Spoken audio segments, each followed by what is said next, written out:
Hey everybody, Brian Badical back again with another mystery box. Well, okay, it's a little bit different than last time because I actually knew what I was getting in this box as compared to last time, where I had no idea. So this was a box I actually purchased off of Mercari, which is a online, I think it's app only actually, kind of trading, selling service, a lot like Facebook Marketplace or whatever, but it's all online. So it was a box of kind of random stuff that was all untested.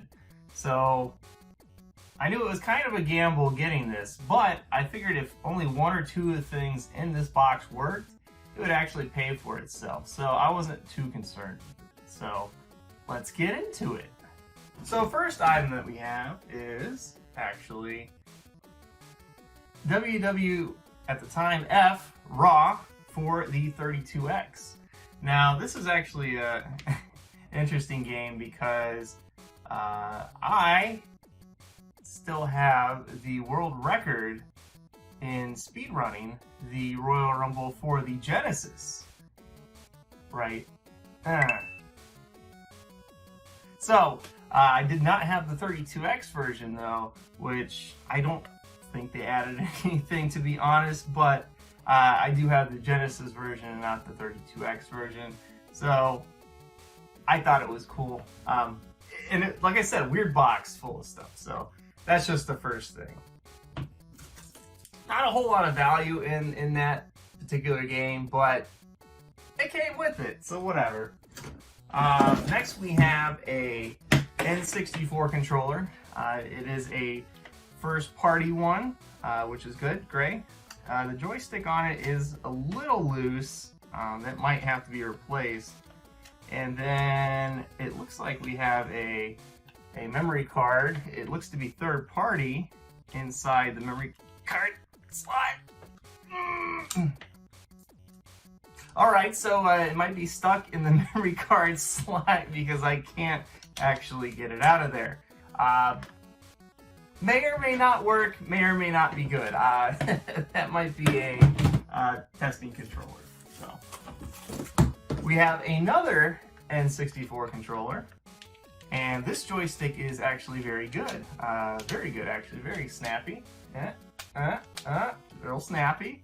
And all the other buttons seem to work pretty good. It looks like it's in pretty good condition. So if I get any N64s, which aren't in here, there are no N64s, but you can it's always good to have extra controllers in case you need to swap them out. We have another N64 controller. This one's very awkward looking, and it is Mad Catz. I don't actually think I've ever personally used one of the Mad Catz N64 controllers, but it might be okay. The joystick on it is actually decent, so I'll just test that one out.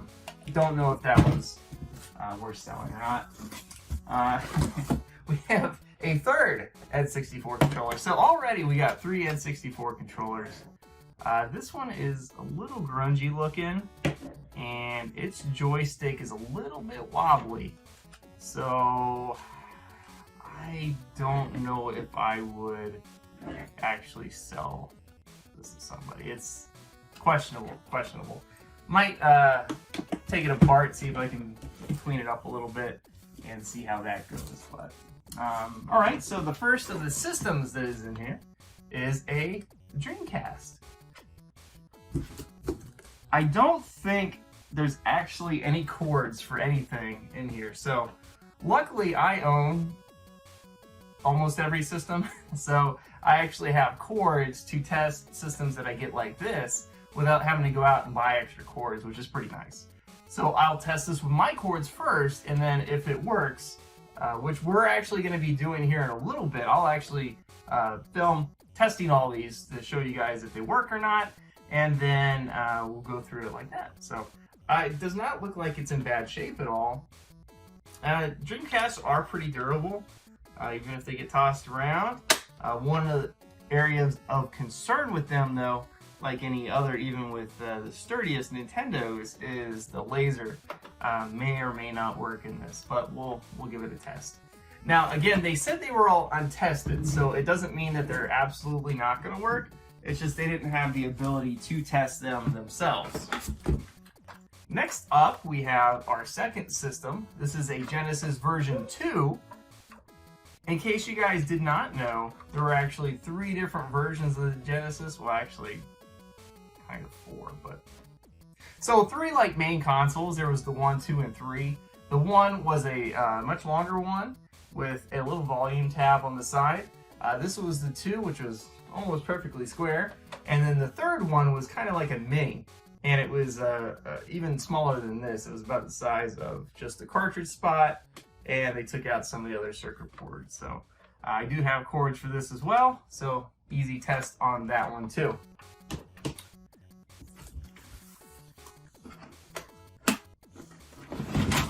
Next. So the last of the systems, yes, the last of the systems is actually a Super Nintendo. So again, easy to test, and with these things, like, you could kind of drop them off of a roof and they would probably still work as long as the circuit board is intact.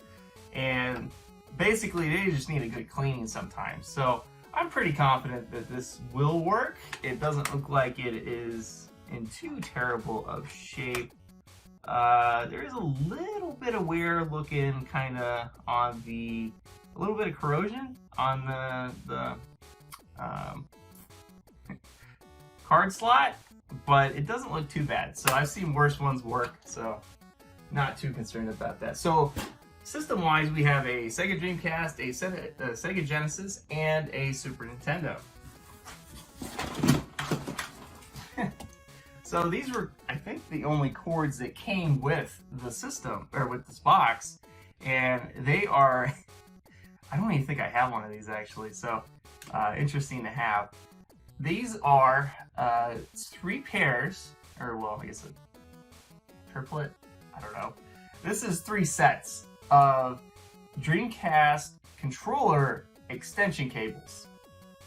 So the Dreamcast controller actually wasn't super long, and so this was kind of a, not necessity, but it was a welcomed addition to the Sega Dreamcast accessory line. One thing people might not know is a lot of the times what they did, and this was like specifically Sega was kind of notorious for this, the controller length of the cord was really short because obviously they're originally made in Japan, and the living spaces in Japan is much smaller compared to us in America, or even in Europe and like that. So they actually make their cords smaller because you're actually going to be closer to the console because you don't have a lot of space.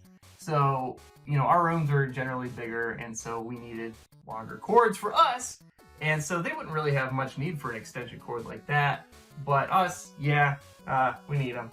We got, we want to sit on the couch all the way in the back, playing on our, 80-inch screens. So we need the extension cables. All right, what is next? So oh man, I don't remember. Oh, Knocking on Heaven's Door. Okay. So this is a Game Boy Advanced game. It is an RPG. Here it is. So not much use to me because I can't read Japanese. Is it even in here? I don't actually own a Japanese cartridge for Game Boy Advance. So it's made by Konami. The name of this anime escapes me. I don't remember what it is. It actually has a sticker from, a pricing sticker from Japan on it. So it costs 980 yen over there. Is it from anywhere that I can tell? It is not anywhere from that I can tell, store-wise or anything like that. But yeah, anyway, so a random import Game Boy Advance game. We have a Wiimote. Always welcome the additional Wiimotes. Can never have enough Wiimotes. Even the Wiimotes by themselves can generally sell pretty rapidly for at least like $15 on Amazon after fees. So not bad.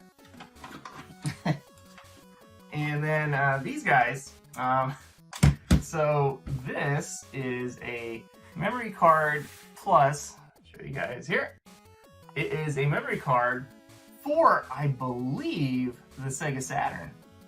It's the Interact memory card plus. You plugged it into the back of the Sega Saturn. I will bust out my Sega Saturn to give this a try. I am pretty sure it's for the Sega Saturn. I don't remember any other cards looking like this and being used in another system, so I do believe it is. Actually, I have a different memory card for my Saturn, so I can compare. You can actually see there that there is a notch in the bottom of the circuit board for the connectors. So I will check that out. And then we have a Game Shark for the N64. Now, depending on what version this is, and there is a little sticker on the back that shows it is a version 2.0, depending on what version it is, it can actually be worth more money. So I'm going to have to look up to see exactly how much the version 2.0 is worth. But if it does work, Game Sharks generally do really well. So take a look out for that. And then last but not least is one more item. And this one might be one of the best items in this box here. And what it is a action replay for the DS. Now these guys are a little bit harder to find. They actually hook up to your computer via the cord, which I don't have. And I can't remember if it is a generic USB or if it's specific for it. But it's just like a Game Shark for the N64 or whatnot.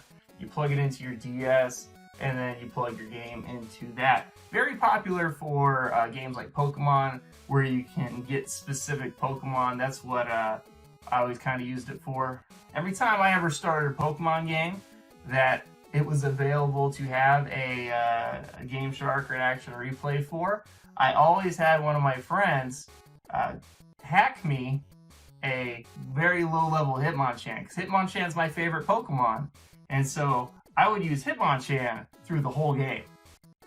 Now, you might think that's weird, but he is actually a great Pokemon, and I don't care what anybody says, and he's my favorite, and that's what I always did with my Pokemon games. Sorry for the sidebar, but I thought that was important. Good use for this. So, that was everything that we got in our box. Box is empty now. So what we're gonna do now is go through everything and see if it works. All right, we're set up here with the Sega Dreamcast. We got one of my favorite games, Sonic Adventure, in there. Everything's hooked up and all ready to go. And let's see if it turns on. All right, that's a good sign. That's also a good sign. But we need to see if it still reads the disc. Probably the most important part. Yep, set the date, that's fine. I grabbed one of my controllers. Okay.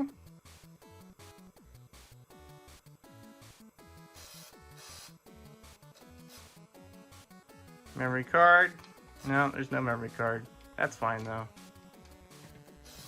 Looks like we might be. Yep. Oh man. Good old Sonic team.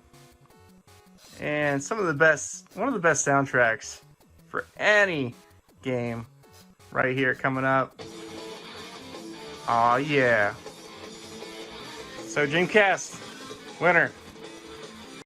Next with our Super Nintendo, got our boy DK in there, Donkey Kong Country.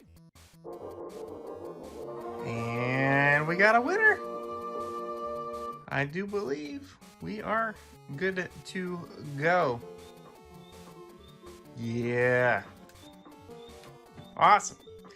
Well, it's 2 out of 3 so far. Let's see if we can go 3 for 3 for these systems.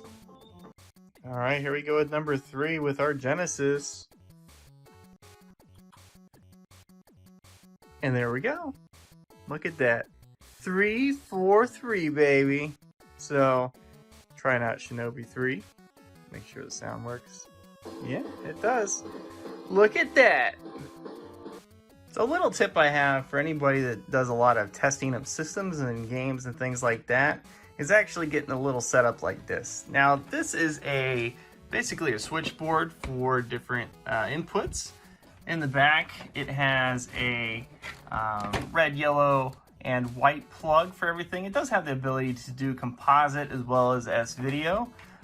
Basically, I have 3 inputs, and then 1 input that goes into my TV, and then that way I actually can do, and I get these over the years working at GameStop and things like that. These are all 4 different systems. So I even got the HDMI in here as well. So I can actually test all of these. These are all hooked up at once, so there's no swapping cords or anything like that. This is a really good, cool setup. It's a little bit of a mess right now, but basically I have all the cords right here that I need to test almost virtually any system that I can think of. So thanks for joining me in that, guys. That was really fun to do. If I do happen to get any other mystery boxes, I'll be sure to make a little video about it. And I've actually had this box for about 2 months since time of filming, and I just didn't realize how much little free time I would have as a reseller in Q4. But hey, live and learn, right? As you can see, I kind of got my office set up into a little bit better organization. So hopefully these will come a little bit more often.